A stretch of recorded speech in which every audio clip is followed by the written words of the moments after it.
7 ways to make your event more viral. Piggyback on timely news. Piggyback on timely news.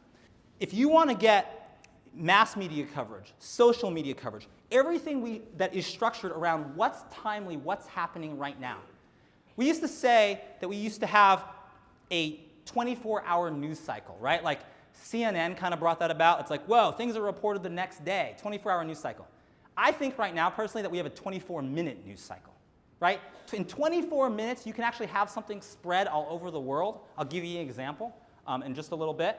And so everything is structured around what's happening now. So to make your event more viral, you have to connect it to, relate it to, piggyback on viral news. And here's how this is done. Here's a real-world example. Another client of ours is Del Monte, the canned vegetable company, really big in green beans, okay, right? Probably, I think, the biggest seller in the US of green beans.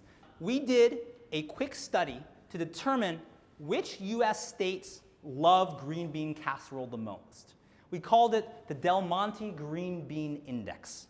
And what we wanted was to compare states between each other to give the equivalent of a local experience or a local event, even though we were not actually there. Kentucky ranked #1 for the love of green bean casserole, right? And we ranked all 50 states across the US to make it a local story, to make it something that was relevant as a local event, even though we didn't have an event. And then, with the story, we're delivering Del Monte's classic green bean casserole recipe plus some other variations, right? We did a follow-up question that we also announced, which is your favorite green bean casserole secret ingredients. And people ranking that, and it's not a surprise that bacon ranked #1. People like putting bacon on anything, okay? So that was our story. Now, here's what happens as we go across the country. So this is KTVD TV in Denver reporting Colorado ranks 8th for green bean casserole lovers.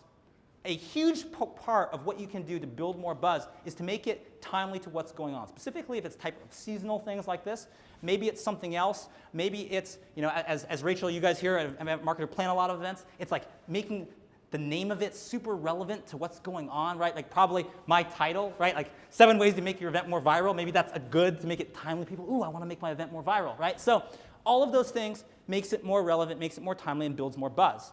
So bottom line, this campaign, about 2 weeks, 180 media hits, 75 local TV, about the equivalent of a $500,000 ad buy, PR value about 1.5 million. We usually measure by the messaging that we get in there, and because it's editorial versus an ad, what's the value of that?